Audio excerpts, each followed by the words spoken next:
Si vous connaissez bien Lenovo dans le monde de l'entreprise, le premier vendeur de PC au monde part à la conquête du marché pour les particuliers. Actuellement second vendeur de PC en France, la marque va augmenter son empreinte sur notre marché. Le constructeur chinois n'a d'ailleurs pas boudé son plaisir en nous rappelant le rachat de Motorola qui sera validé d'ici peu.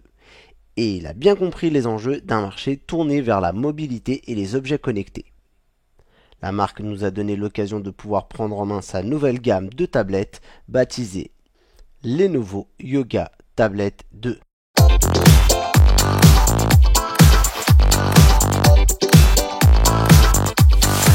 Salut tout le monde, c'est Mathieu d'Android MT. On est à la soirée de Lenovo à Paris qui nous a conviés pour venir découvrir ses nouveaux produits.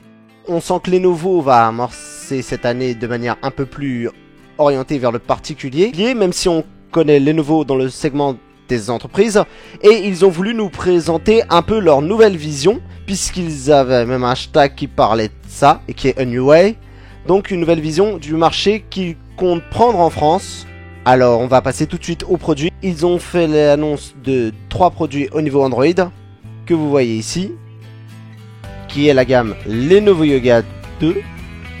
Alors première idée intéressante est que pour distinguer cette famille de gamme de tablettes, vous aurez remarqué qu'il existe des produits gris pour la version Android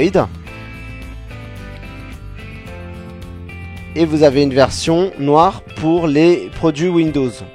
Cette idée astucieuse permettra aux consommateurs de pouvoir faire la différence entre les produits Android des produits Windows.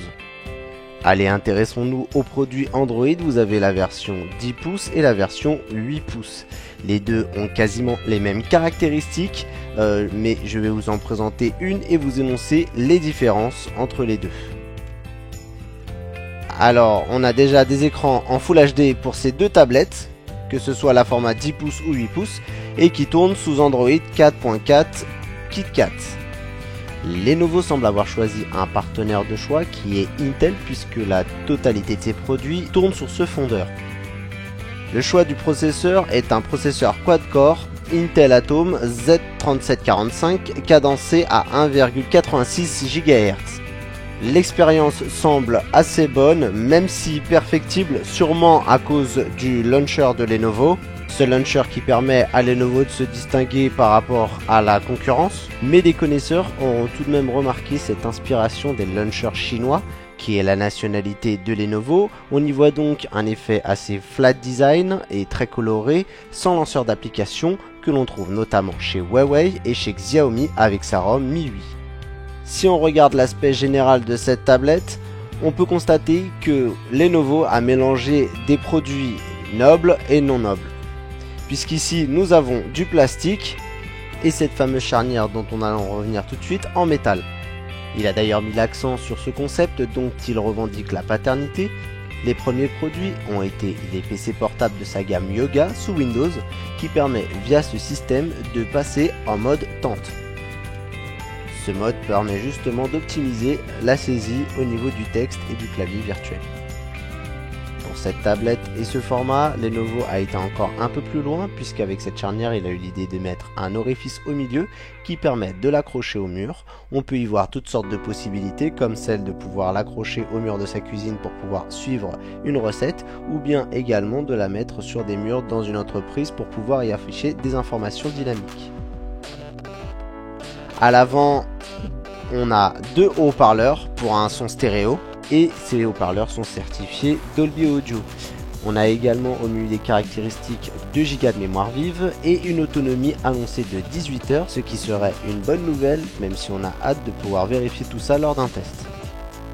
Au niveau du poids, on est à environ à 800 grammes pour le format 10 pouces et la version 8 pouces, on est à environ à 560 grammes. Au niveau des capacités, on est sur un stockage de 16 Go en interne, avec la possibilité d'accroître cette mémoire avec le slot micro SD qui se trouve ici. Si on regarde un peu plus près, on voit qu'un second port a été prévu, sûrement pour une version 3G 4G avec une carte SIM, mais une version qui n'est pas prévue pour le moment pour la France. Je pense que Lenovo croit plus au modèle du partage de connexion plus fréquemment utilisé dans notre pays. Pour ceux à qui ça trotte déjà à la tête, pas de version Gold au menu, puisque Lenovo a annoncé et expliqué vouloir rationaliser sa gamme et ne pas s'éparpiller sur d'autres couleurs, vu que aujourd'hui le marché est plutôt tendu et qu'il faut aller vers des valeurs plutôt simples à fabriquer. Donc juste une version argent, puisqu'on sait que la version noire sera dédiée à la plateforme Windows.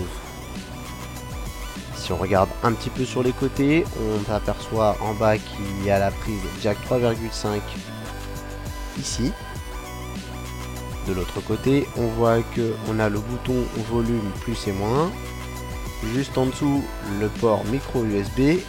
Et un tout petit peu plus bas, sur la partie arrondie, le bouton power. C'est à peu près tout ce qu'on pouvait dire pour cette petite preview de la Lenovo Yoga Tablet 2. Il faut savoir que bientôt Android MT vous proposera un test complet de cette tablette. Je m'excuse avant tout pour ce petit doublage que j'ai dû réaliser, puisque la qualité du son était vraiment de qualité plus que moyenne. Je vous remercie et je vous dis à très bientôt pour de nouvelles vidéos sur votre site d'information android-mt.com.